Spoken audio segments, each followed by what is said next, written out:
Hi, Sophia.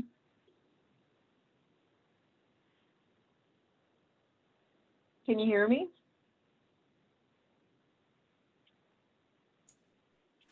We can hear you, Mirna. I think Sophia just stepped out briefly out of her office. Okay, so I think there's an issue with the toll-free number when you dial it. So if you guys get any emails or anything, because I just tried the toll-free number and it said something about the number is incorrect, or I forgot what, webinar ID or something like that, but it worked on the other number. With the 301 number? Okay. Mirna, The thank you for, 301. I can hear you now. Thank you for that update. Can you call Kayla again and just remind her that, let her know about the problem? She may be relying on the 1-800 number. Yeah, I think that's what happened last time too. Okay. And I think Tracy had that issue with UDC last week, Okay. but yeah, Thank you. I'll call her right now. Thank you.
Hey, Sophia.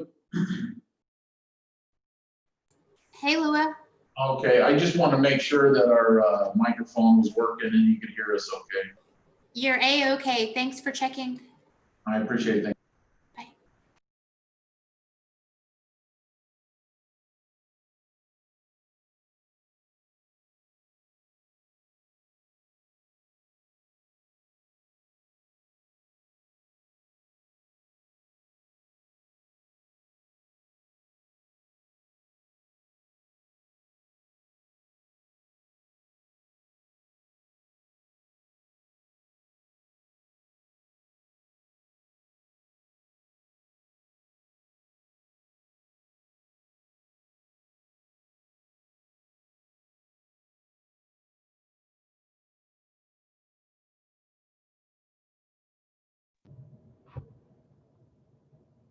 Sophia? Yes. Uh-huh. So I guess, Hey, Myrna, can you call me or hold on just a second since we have people on the line. okay.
This is Tim Haney checking in. Hey, Mr. Haney, this is Sophia. Thank you for being here. I'll stand by.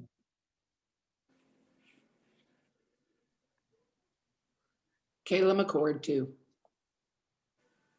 Jerry McCully here. Jimmy Kaufman's here. Thank you all very much.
All right, good evening, everyone. Today is Tuesday, October 20th, 2020. The time is 6 p.m. This is the City of Georgetown, Texas Planning and Zoning Commission meeting.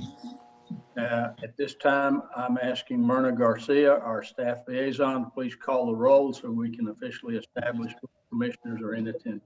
Myrna? Good evening. Aaron Albright, Here. Cherie Heinzman will not be attending. Kayla McCord, Here. and also Marlene McMichael will not be present. Travis Berthius, I am here. thank you. Jay Warren,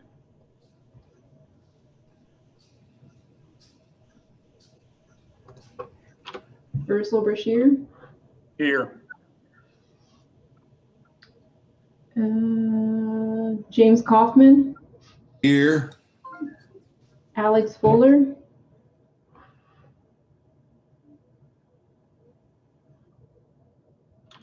Tim I'm Haney. here. Thank you. Tim Haney, Here. Jerry McCully, Here. and Jim Sawyer.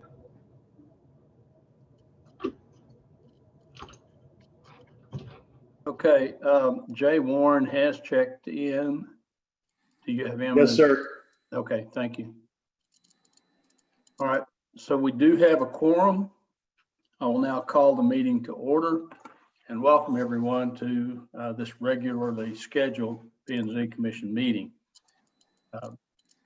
Commission members are appointed by the mayor and the city council for the purpose of reviewing land use applications. For some of those applications, the commission will be the final authority. For others, notably those items such as zoning and annexation, the commission will act as an advisory body and as such makes recommendations to the city council for their final determination. Meeting this evening is being held as a teleconference. The complete agenda and all supporting documentation for each of the items to be dealt with this evening or have been posted on the city's website and are available for public review. In a few moments, we will hear from Sophia Nelson, city's planning director, who's going to walk us through the process of how all parties can participate in this teleconference meeting. The agenda for tonight's meeting is divided into 3 sections: a regular session agenda, a consent agenda, and a legislative regular agenda.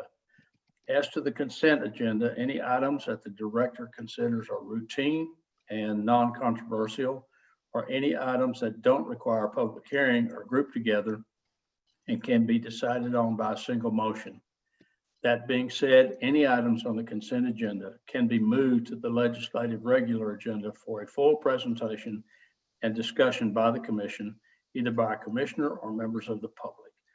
Prior to taking any action on the consent agenda, I will first ask if there are any commissioners who have items that they need to abstain on, or if they have any items they want pulled from the consent agenda and moved to the legislative regular agenda. After that, I will then ask if any member of the public has any items on the consent agenda that they want pulled and moved to the legislative regular agenda so they can be discussed publicly and acted on individually. As to the legislative regular agenda, each item listed for action will be discussed and acted on individually. The process we will follow this evening is: step 1, I will announce the agenda item and the file number for that item being considered. Step 2, city staff will begin by reading the caption for the item for the record, and then make a presentation to the commission and to the public.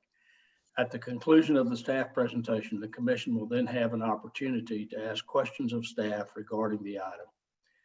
Step 3, after the commission has completed their questions for the staff, the applicant will be given an opportunity to make a brief presentation to the commission. The commission will then have an opportunity to ask questions of the applicant. Our next step, at the conclusion of the applicant's presentation, I will then open the floor to public comments. If you're here this evening to address the commission, we ask that you please begin your comments by stating your name and address for the record. Speakers will have up to 3 minutes to address the commission unless another person present and signed up to address the commission is willing to transfer their time, in which case an individual speaker may have up to 6 minutes to address the commission. At the end of the public hearing process, and after everyone is signed up to speak, has had their say, the public hearing will be closed. The applicant will be provided up to 3 minutes of rebuttal time to respond to the public comments if they so choose. And then step 6 is the discussion of the item moves to the dais, and commissioners will engage in the deliberative process with the goal of adopting a formal action on the item. That being said, let's move to Sophia. Good evening. Would you walk us through how this is going to, how this meeting will be handled via Zoom? Yes, thank you for the opportunity. Sophia Nelson, Planning Director for the City of Georgetown. Thank you all, commissioners and those in general attendance, for joining us today. Just a few reminders that I ask you to follow. First is please stay muted until you are speaking. And once you're done speaking, please continue to mute yourself. This will help in the best sound quality that we can get. And we are recording this meeting and taking minutes as well. We ask that when you speak that you state your name. Commissioners and general attendance, this will help us, again, capture the best minutes that we can and understand who's speaking at a given time.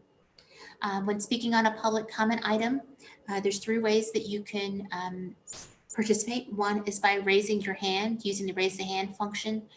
The second is by entering your name into the chat. And lastly, if you're on the telephone, please just go ahead and unmute yourself when the chair opens for public comment. If for some chance we do have a applicant that's present that would like to give a presentation, please enter your name down in the chat and what item you're in so that we make sure that we acknowledge you and that you have the full abilities to share your screen as you see you need to. Chair, that's all I have right now. Thank you very much. Okay, thank you, Sophia. That takes us to item A, which is public wishing to address the board.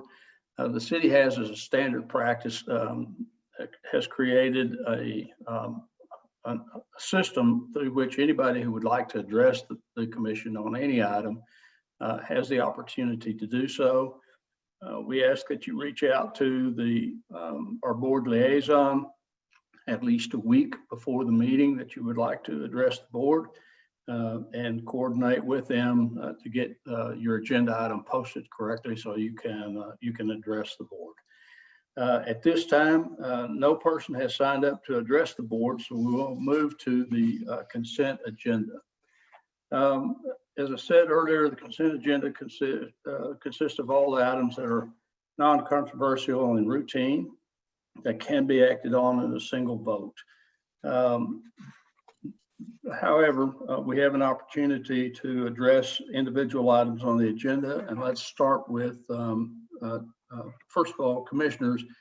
I have one item, which is AP, which is Commissioner Perthius has filed a conflict of interest. Are there any other commissioners who have a conflict of interest items on the consent agenda? All right, not hearing any commissioners. We have been requested to pull item F to the legislative regular agenda. Do you have any other items on the consent agenda that you would like to pull this evening? All right, are there any members of the public that are here that have any items on the consent agenda that they would like to pull? All right, if not, commissioners, as to the consent agenda, the floor is open to a motion. Ursel, it's Jay. I move that we approve the consent agenda as presented by staff with the exceptions you noted. Okay, those exceptions would be item AP and item F, which is moved. Okay, do I have a second? This is Kayla McCord, second. Okay, thank you, Kayla. Commissioners, any discussion or comments on this agenda or our remaining agenda items? Myrna, call the roll, please.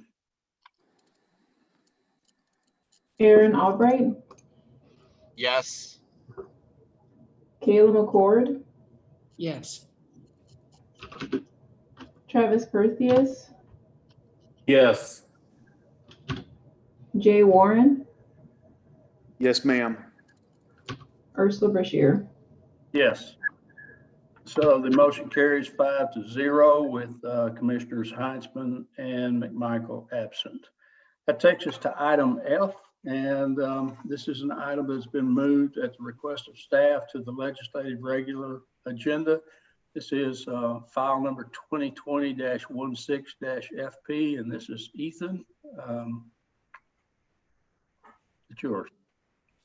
Chair, I'm going to start by making one announcement and then turn it over to Ethan to complete the rest. Okay. On item F, for the Fuller Commission, you may remember that this particular subdivision did have a subdivision variance that came before you. And I just wanted, the chair made some remarks at the last meeting, but I wanted to make sure that the commission as a whole understands on the September 15th Planning and Zoning Commission, this particular commission took action to deny a variance, that subdivision variance for this particular subdivision. After further review of the action taken, it was determined that we did not need the alternate that was to be in accordance with the bylaws. And so as a result of that review of the bylaws, the variance that was requested did pass with a vote of 5-1. I want to make sure that it's very clear on what actually passed. So the request to reduce the minimum number of connection points to a major street from 2 to 1 was approved. But if you recall, there was two parts to that variance. The second was to request to waive the minimum number of connection points to an existing and future streets, and that was disapproved. And so I just want to make that clear. Ethan's going to present a different aspect of the request, but we have reviewed this particular request in accordance with that action. And so I just wanted to make sure that we share that in a public setting, both for the commission and for any members of the public that may be listening. Thank you. Okay, thank you, Ethan. Thank you. So you'll remember the layout of the subdivision on your screen from that September 15th meeting that Sophia mentioned. This is a 14-lot subdivision out in the ETJ, located off of the Frederickson Ranch neighborhood. And tonight, this plat was posted to the agenda for disapproval because it was missing a few plat notes. However, between when we posted the agenda and today, we realized that at least one of those plat notes was missing because of an error on the part of staff. I actually inadvertently had them remove. What you see here is note number 22, relating to the fire code requirement that these structures have to have a residential sprinkler system installed in them. The other missing note was note number 21, which is a standard note from Williamson County, informing the reader of their requirement to obtain a certificate of compliance from the Williamson County Floodplain Administrator. So we wanted to pull this off the consent agenda tonight to make that mistake right on behalf of staff and to request that the commission consider this plat for final approval tonight.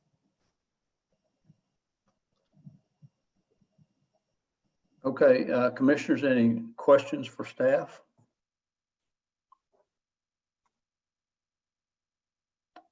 Is the applicant present? Does the applicant wish to address the commission?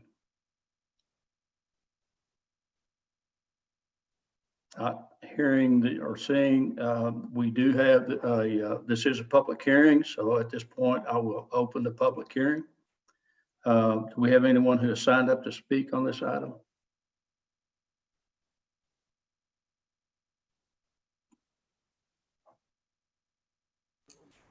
Chair, no, it doesn't appear that anybody has raised their hand or requested to speak. Okay. Not seeing or hearing anyone, I'm going to close the public hearing. And commissioners, as to this item, the floor is open to a motion.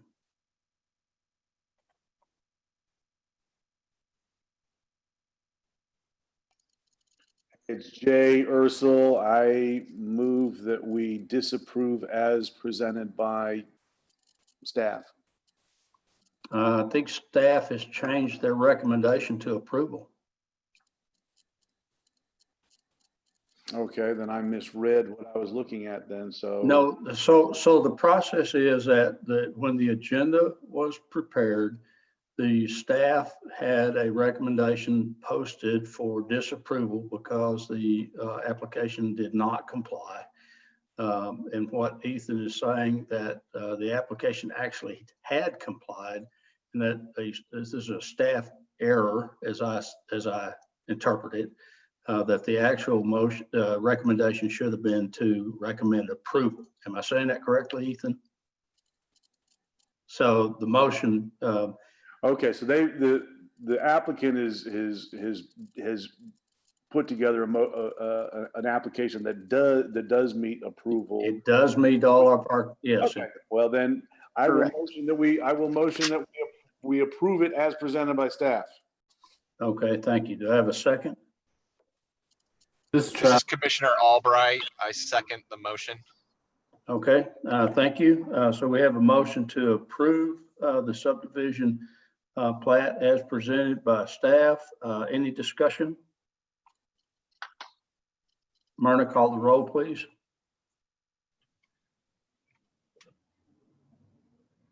Aaron Albright, Yes. Kayla McCord, Yes. Travis Perthius, Yes. Jay Warren,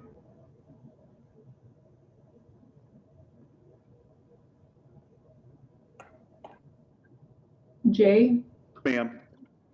thank you. Ursel Brashear, Yes.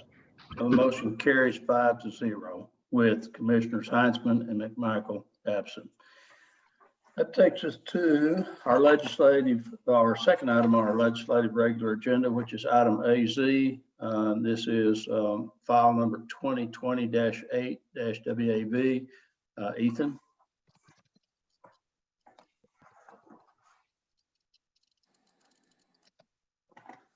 Alrighty, thank you, Mr. Chairman. First of all, hold on. I think you skipped AP. Unless you're not doing that one right now. No. We didn't pull AP. Okay, You just abstained on AP. got it. Okay, go ahead, Ethan. Thank you, Mr. Chairman. This item is a public hearing and possible action on a subdivision variance from section 12.05.010A of the Unified Development Code relating to the minimum number of connection points to a major street to allow a 324-unit multifamily development with one connection point and one fire access point on a major street for the property located at 401 Westinghouse Road, bearing the legal description of 28.89 acres out of the Francis A. Hudson Survey, abstract number 295, and the J.S. Patterson Survey, abstract number 502. The item under consideration tonight is a subdivision variance. And Mr. Chairman, I know the question always comes up, what it takes to approve a subdivision variance. To approve the subdivision variance, I'll just cover this before we get started. The commission has to have a 3/4 vote or a supermajority vote in favor of the request. So if we have 6 commissioners on the dais tonight, that would mean 5 votes in favor. Even if we have 5 on the dais. 5, I apologize. So that would mean 4 votes in favor. 4 votes, okay. Yes, sir. So even if we have 3 votes in favor and 2 against, the motion would fail. Okay, thank you.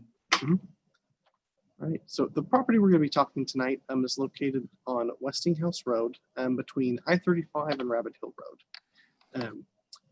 You'll know this property from its unique position sitting on Rabbit Hill Road below Celebration Church. Well, you'll also remember it because of its is a part of the Chapel Hill PUD, which the commission considered just the spring.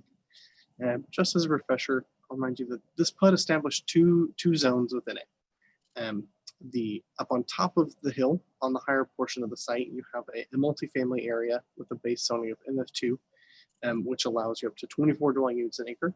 And on the along the front of the road along Westinghouse, you have a commercial area, which has a base zoning of local commercial. The PUD is interesting because it establishes 3 set driveway locations to create a unified kind of circulation plan for the site. Right in the center, slightly off center, you have what the PUD refers to as the central primary driveway. This drive is going to be signalized at full build out and provides a connection to each of the individual sites within the PUD. To the west and to the east, you have 2 secondary drives, which I think were intended to be full access drives. However, as we'll see tonight, the applicant is requesting a slight change to the east secondary drive. The variance, the code requirement that the applicant is requesting a variance from tonight is a requirement to have a certain number of connections to existing major streets based on the total number of dwelling units you have. This applies to both single-family residential, as we saw with the South Lake variance, and it applies to multifamily developments as well. For a development that would provide between 80 and 499 units, you're required to have 2 connections to existing major streets. This means that at the day it's built, the day it opens, you would be required to have 2 ways in and out. So this development is going to be proposing 324 multifamily units, apartment style units. So they would typically be required 2. However, for reasons we'll get into here in a moment, the applicant is requesting to use the requirement for the next category down, which is 1 full access drive plus 1 emergency access drive. So instead of having 2 driveways that you could come in and out of freely, they would have 1 that you could come in and out of freely, and 1 that was solely reserved for fire truck and ambulance police access. But as we'll see here in a second, could potentially be designed to allow ingress traffic off of Westinghouse as well. So you'll see that the site, the concept plan on your screen is not the entire Chapel Hill site. It is only the eastern portion. At the top, you'll see the proposed apartment complex. Then in the bottom left, you'll see what I've highlighted in yellow. That would be the central drive that will be eventually be signalized and actually line up with the development to the south on the other side of Westinghouse Road. Then as you move east along with Westinghouse, you'll see lot 2. That's a future commercial lot to be developed later. Next to that on lot 3, that is their pond drainage lot. Then in green, you'll see the east secondary drive that we're specifically considering the variance for tonight. And then on the east of that, you'll see the grove of trees that's protected by the PUD, but could also potentially be a commercial lot one day.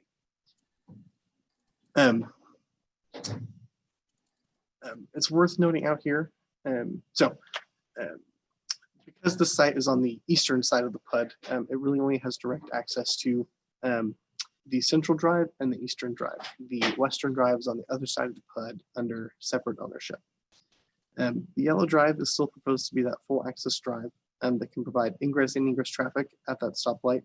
However, what the applicant is requesting tonight is to take that green driveway and make it only accessible for at least emergency vehicles only. Again, as you'll see on some of the other concept plans we have in the presentation, they do believe that they can make that a safe right-in driveway, but allow no access out that way. To explain the reason why the applicant's requesting this, I think it's easier to go to some photos first.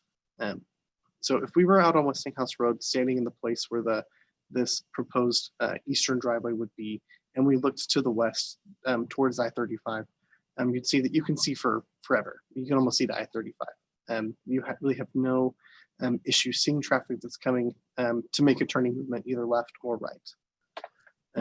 However, if we look back to the east towards Rabbit Hill Road, you see, all of a sudden you realize that you are on the side of Rabbit Hill and that your sight distance is limited and it's hard to see oncoming traffic. In our photo looking west, you can see right where the existing driveway in the mailbox is. That's actually the location of that future traffic light that will line up development with the north and the south. And if we look to the east again, you'll just see where the Celebration Church driveway begins on top of the hill. And then the apartment complex across the street has a driveway slightly off center of that one. If we move up to the top of the hill, it's easy to see the location of our secondary drive in relation to the hill. It's right there about where you see that 50-mile-an-hour speed limit sign. And then again in the back, you can see that central drive.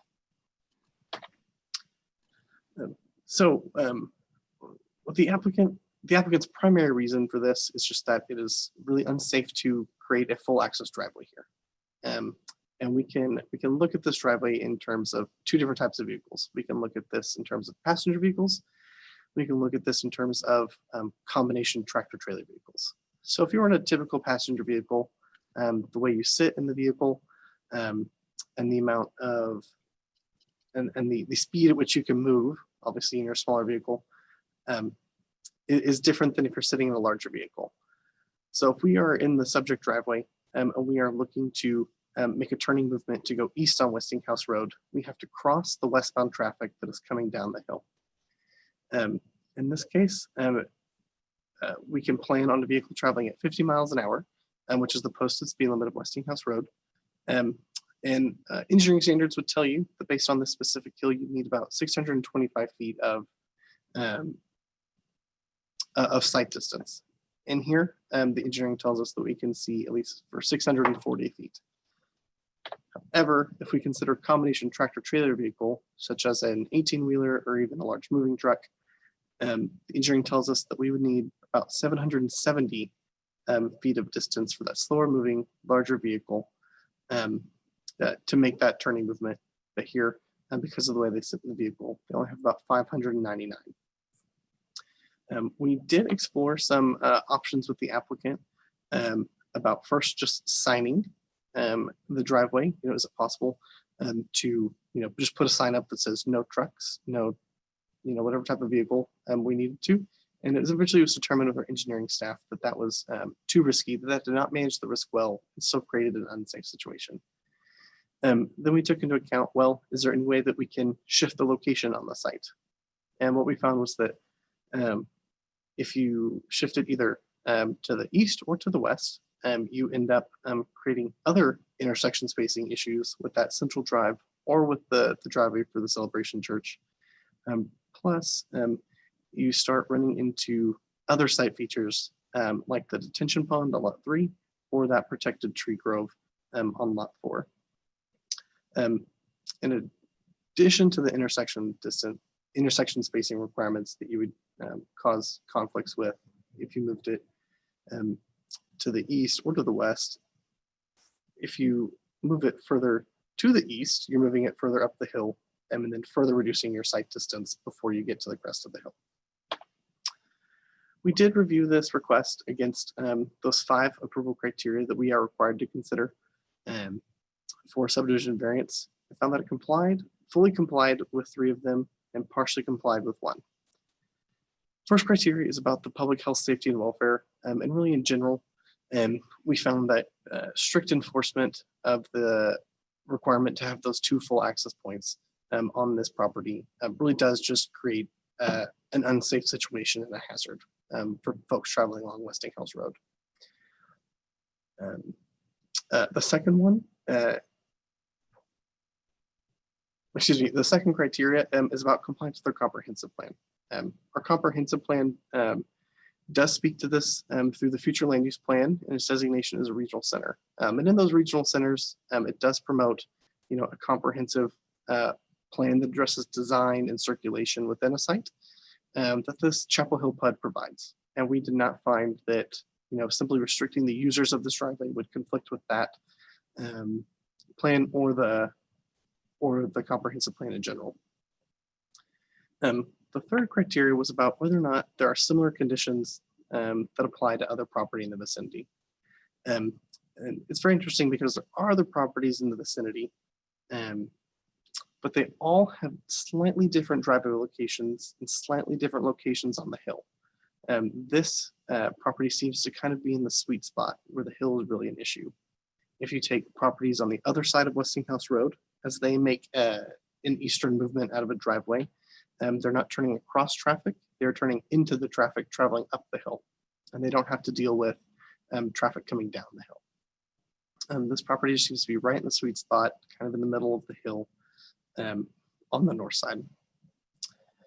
The fourth approval criteria is about whether or not the literal enforcement of this provision of the code would prohibit the developer from subdividing the property at all. Well, this is a connectivity requirement and a driveway issue on a multifamily site. And so this is really not a dimensional standard that actually affects the organization of lots and blocks on the property. So for that reason, we had to say that it does not comply.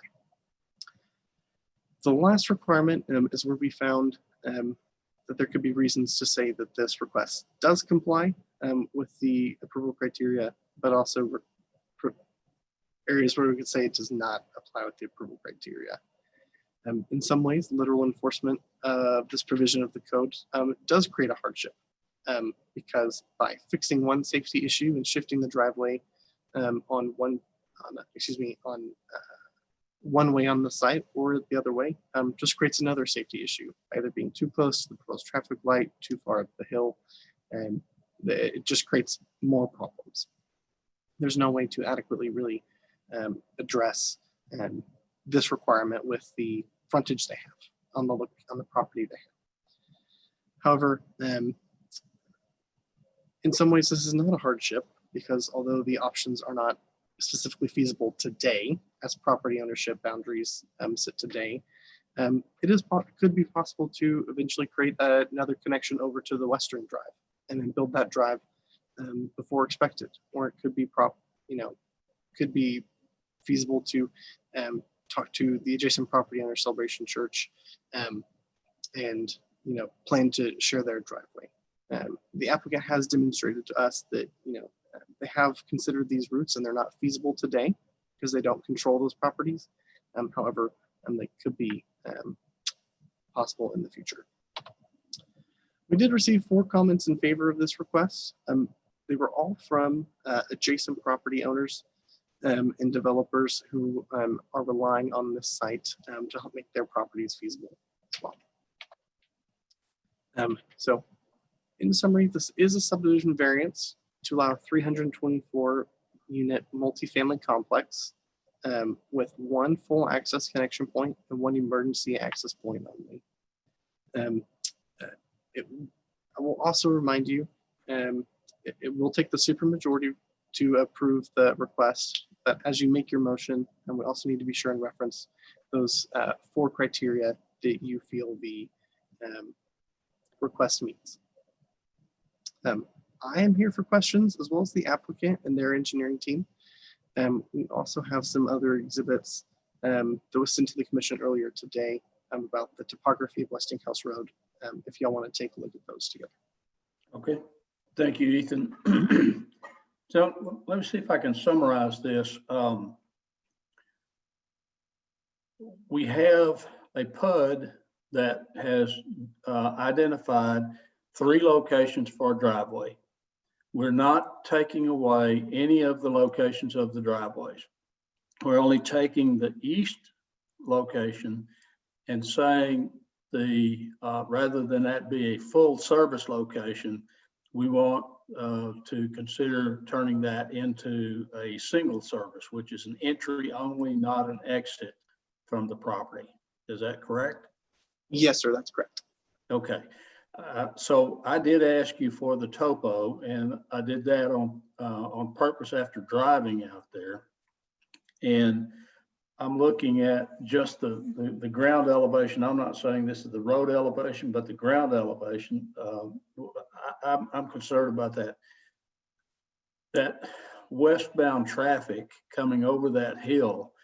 And I wish I had done this back when the PUD was originally being discussed, because I think I might have been a little more strenuous in arguing against that eastern connection.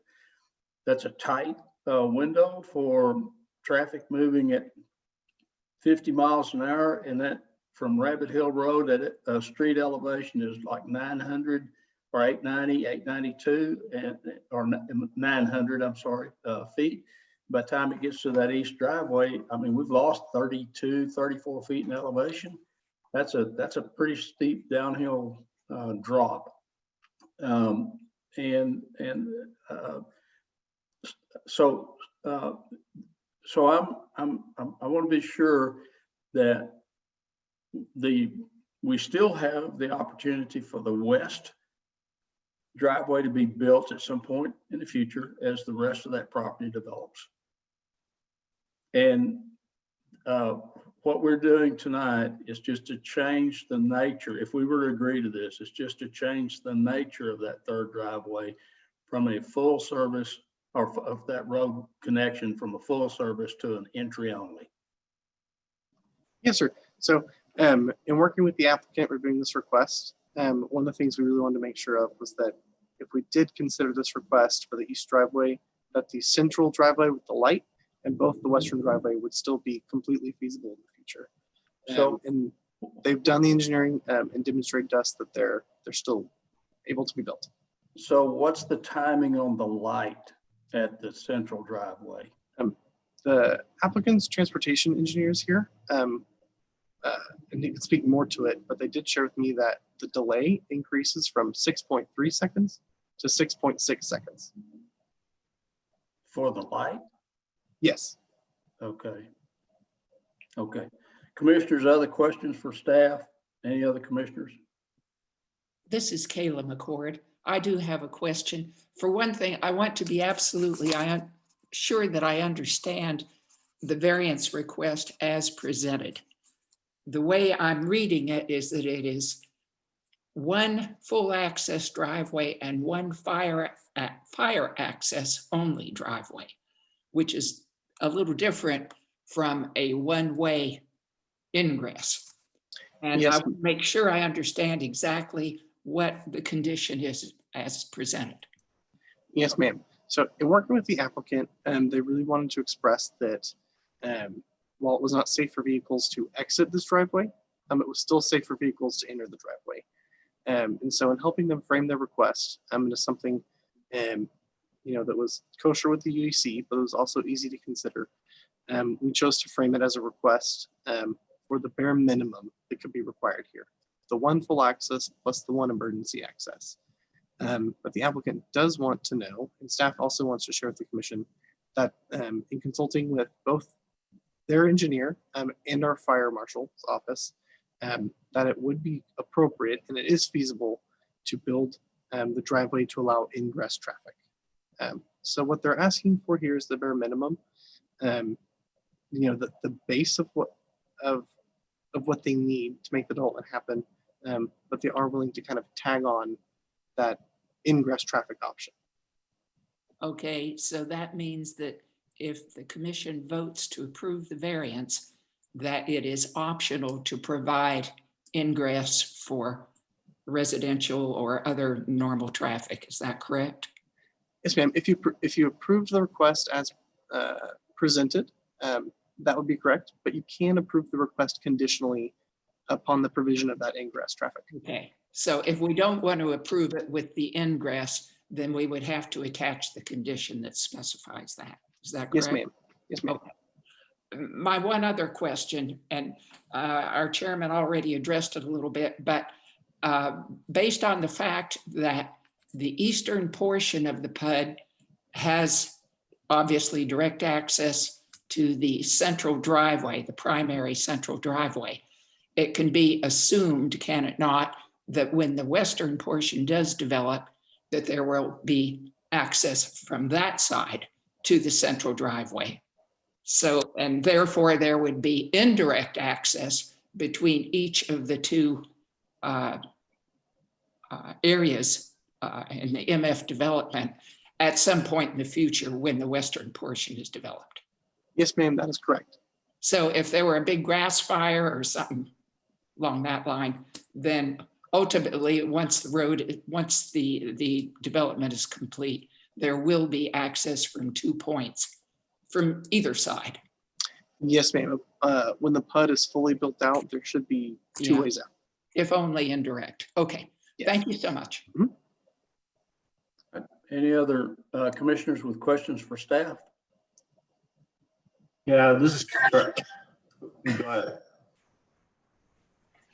This is Commissioner Albright. I do have one quick question. Just a second. Travis, did you have a question? Yes, but I can wait a second before I ask. Go ahead, because I recognize you. So. Okay, so I was wondering if it would be fair to have Ethan touch on the items that were in the comment letters that were sent in as it pertains to utilities on the track. Yeah, so let me get back to a better map here. So the letters we got today were from other developers in the area. So as part of the Chapel Hill project originally started as a development agreement. And then as a part of that development agreement, they were annexed into the city and then converted into a planned unit development.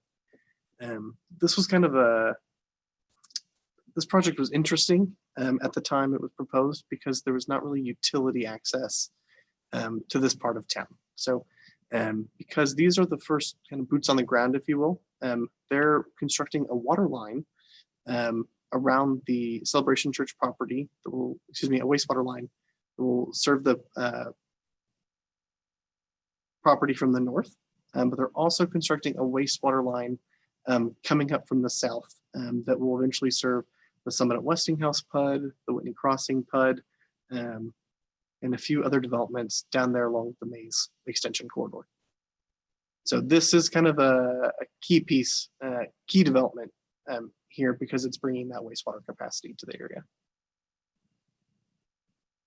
And those developers are all really coordinating on that project. Does that answer your question, Travis? Sort of, but it seemed like the way that it was written without the variance, that they wouldn't be able to bring that wastewater line through and they wouldn't be able to develop, and then these other properties wouldn't be able to develop. I don't know that that's exactly the case, but that's the way that I read it. So I think I read the letters that were submitted, and all of them made the case for why this variance makes good economic sense from their perspective, but economics are not the issue upon which variances are granted. There's no question that this project has the potential to open up a large portion of area down there that's waiting for the completion of utility infrastructure, but that's not the purpose for a variance request, and that's not really the criteria that upon which you can grant a variance technically. So I think what you have are letters submitted in support of the variance request. Their explanation is real clear that there's an economic, they see a potential economic benefit to all the parties, including the city's TERS down there and the infrastructure if this thing does go forward. But what the commission has got to wrestle with is, does this request for conversion of this access 3 from a dual access path to a single access path, is that justifiable? Okay, that makes sense. That's kind of what I thought was going on. I just wanted to make sure there was something that I was missing in reading through all of this that Ethan could share, but that answers my question. Okay, thank you. Aaron, you're next.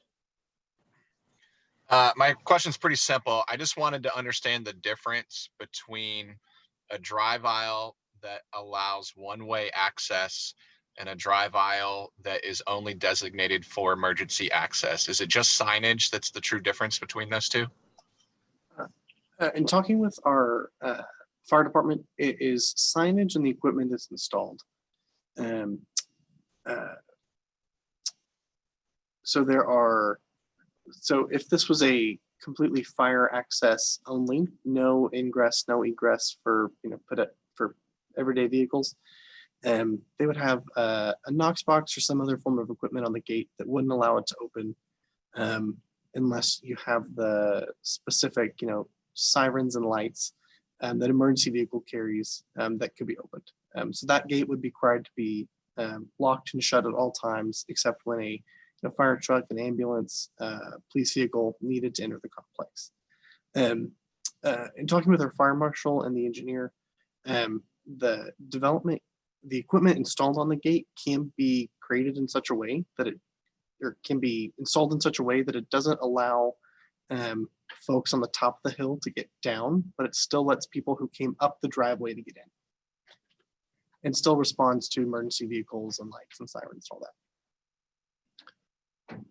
Okay, thank you. Any other questions from the commissioners to the staff?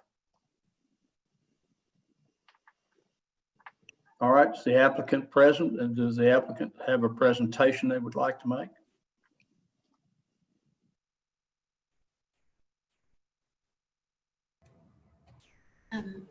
Chair, let me turn my video on. I did see that the applicant did raise his hand earlier to speak, and it looks like it's still raised. Yep, Robert? Robert's here. Okay. Robert, then welcome. Thank you. So I just kind of wanted, this is Robert Schultz with Half Associates. I'm a professional engineer, project manager on the project.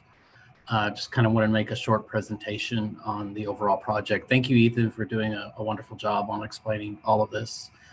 I just wanted to mention that all the site distance calculations that we provided are from the AASHTO method, the manual, and it's the commonly approved manual for site distance requirements, and the city specifically wanted that manual utilized. And we have to recognize that AASHTO provides recommendations on site distance. However, minimums need to be maintained, and it usually provides recommendations in a conservative manner. And you can expand upon that to make it a little bit more conservative. So that being said, I wanted to recognize that we looked at two different types of site distance. One is called stopping sight distance. Now that is basically, in a nutshell, defined as the length of the road ahead that is visible to the driver. So that would be for a driver driving down Westinghouse Road. For this purpose, we would say driving westbound down the hill. That's stopping sight distance for all vehicles for this particular slope on this Westinghouse Road, which is 6% according to record drawings, is 474 feet. As you can see, if you go back one slide, Ethan, we have much more than that. And that's a different slide. It's not exactly the same, but we do have 640 feet of visible distance for a passenger vehicle. For a truck, it's still the same on stopping sight distance. What we're looking at here on these slides is a second type of sight distance, which is the one we looked at as well, which is called intersection sight distance. And one might look at this and say, well, this isn't really an intersection on the secondary access drive because there's not a full through four-way intersection. But we still believe that it's a prudent and safe way to analyze the sight distance coming out of a driveway. So basically the intersection sight distance is more or less defined as the view of the road and the traffic from the driver's perspective while he or she is pulling out of the secondary driveway location. And so when you look at that on this particular site, this passenger vehicle, the requirement due to those calculations for intersection sight distance is more like 625 feet. Well, we have 640 available feet, so we meet that criteria. If you would go to the second slide, Ethan. If you look at a tractor trailer truck exiting this particular secondary exit, the requirement up the hill would be 771 feet because a truck, it takes a little bit more time to get going than a passenger vehicle would. And so all of the height of the eye and the height of the driver and the height of the object is all taken into account, and you end up with a requirement of 771 feet. We end up with an available sight distance of about 600 feet. And so therefore we're not meeting the criteria for tractor trailer trucks on an exit. That's kind of a nutshell of where we are today with this particular location of this driveway. We tried moving the driveway to the west to see what that would do. And obviously you're getting closer to the hill. And we thought, well, maybe we'll get that line of sight just above the hill, but it just didn't quite work. And so you can't move it to the east, rather. I'm sorry if I said the west, but I meant the east. If you try to move that driveway further to the west towards that pond outfall, you're dealing with some topographical changes and some box culverts that are underneath Westinghouse Road as well. And I won't go into the details of why it didn't work, but there's a lot of issues with those topographical changes with the existing pond that's out there, the cattle tank that's out there, as well as the proposed pond. And we had to be very careful about moving that road any closer than where it is today, or slated to be today. So I wanted to just kind of go through the engineering on that real quick to show you why this is a feasible and safe alternative to having two full access driveways or any other type of driveway location in this area. Overall, I just kind of want to mention that, this is a really tough site. We've been working on it since February of 2019 with entitlements and design, and we feel like we're really at the end here. We've got our plat conditionally approved earlier in the consent agenda, and we've got our plans back into the city addressing every comment that the city has. We're about to get our easements recorded. So we're in the home stretch here, and we really would appreciate a favorable consideration of this one. We feel like it makes the safety issue completely, or safety concern rather, go completely away. And it allows for a quasi secondary connection to the site. It allows for cars to enter the site. The client would be happy if this was just an emergency access only. That's fine. But we figured, why not give the residents a secondary alternative to get into the site, alleviate some of the traffic from the middle driveway, and allow more traffic flow for entering into the site. So that's why we're requesting a one-way in only, in addition to an emergency only access. You know, this project overall is a very important project for the city's TERS system in this area for Westinghouse Road. There's many other developers depending upon this project. And we're at the point where, you know, if this doesn't happen, or if there's not an alternative way, it's going to delay many projects. So we feel like this is a really good solution to the problems that are out there with Westinghouse Road and the topography challenges that we have for here. We've exhausted all of other opportunities. We've talked to the church next door to see if we could maybe get an access point through there. And they are very, very concerned about shortcutting to Rabbit Hill Road and going through their property. So they don't want any connection through their property for the residents of this multifamily development. As I mentioned, we looked at the east and the west, sliding the driveway a little bit, and there just doesn't seem to be any other great alternatives. So we ask for your support, and just kind of want to leave that at that. And if you have any questions, I'd be happy to answer. Okay, thank you, Robert. Any questions for the applicant from the commissioners?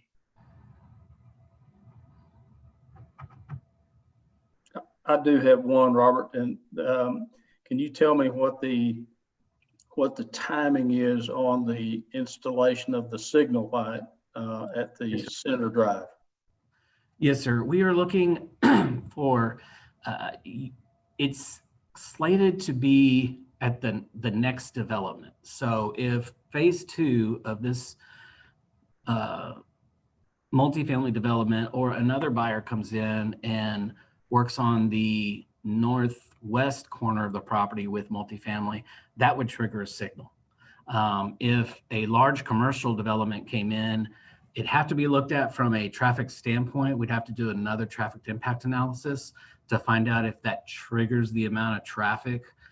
But from a timing standpoint, I'm thinking that, you know, and this is just me talking because I don't know what the developer has in mind, but it could be in the 3 to 5 year range, but it could be less. It could be very less.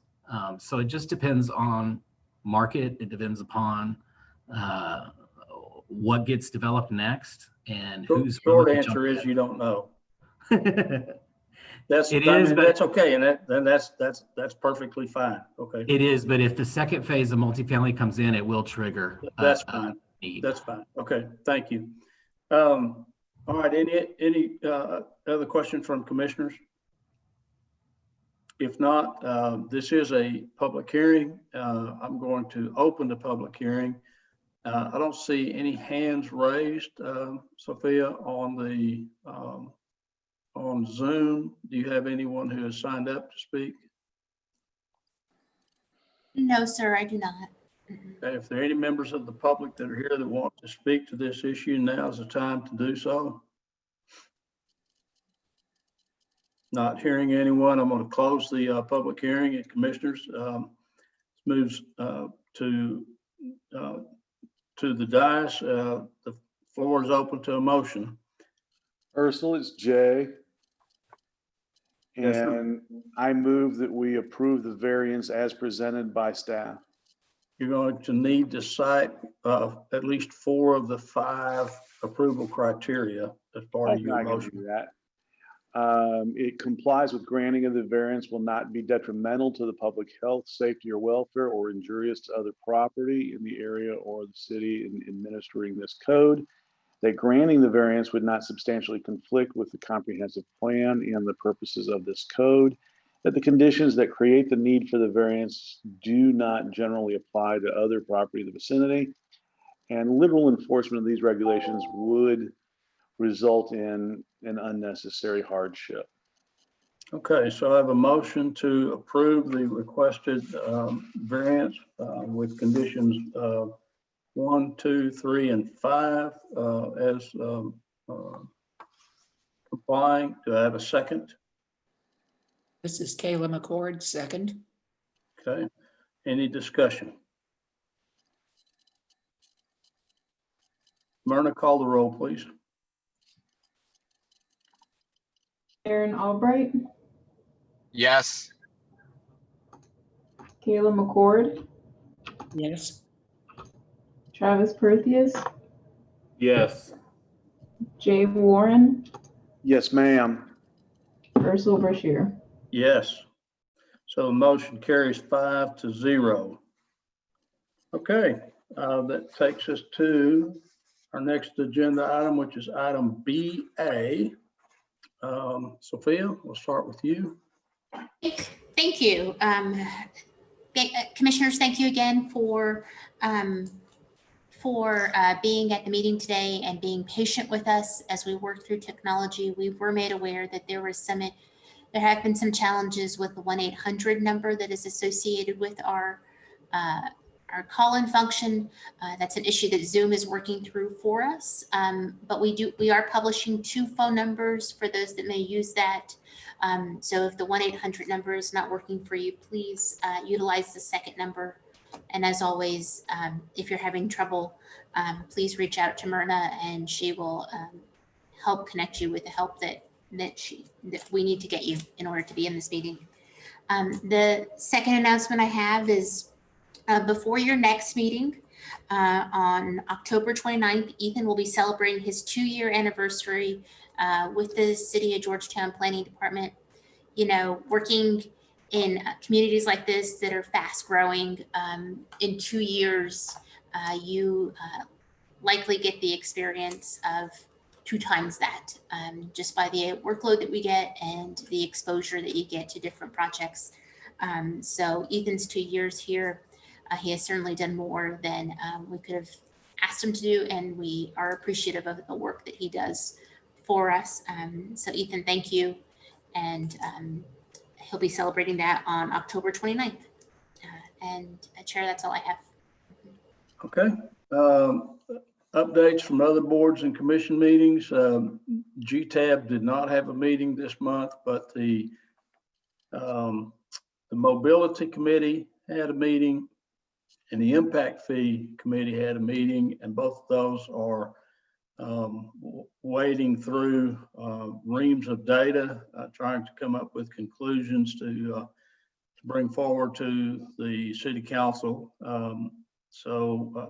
As we get more information and things firm up a little bit, especially on the impact fees, we'll bring that information to you.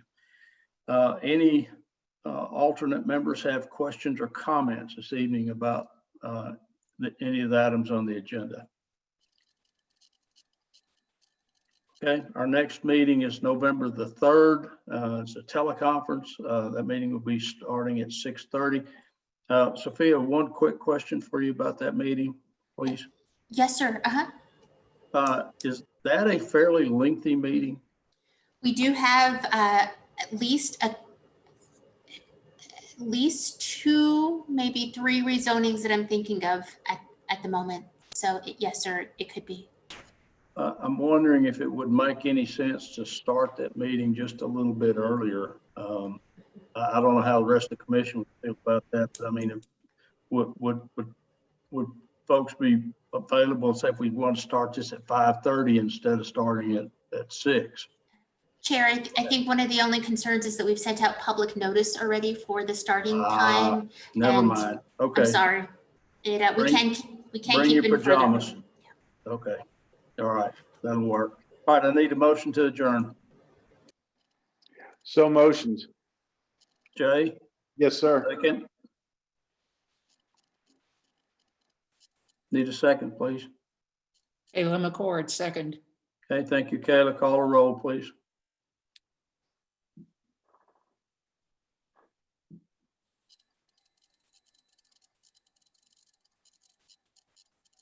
Myrna, are you still with us?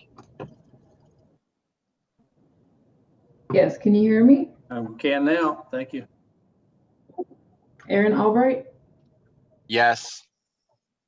Kayla McCord, Yes. Travis Berthius, Yes. Jay Warren, Ma'am. and Ursula Brashear. Yes, and so we are adjourned. It is 7:03. Thank you very much, folks, and congratulations, Ethan. Thank you. We appreciate you. No, thank you. We appreciate it. Thank you, Ethan and Ursel. All right. Good night, everybody.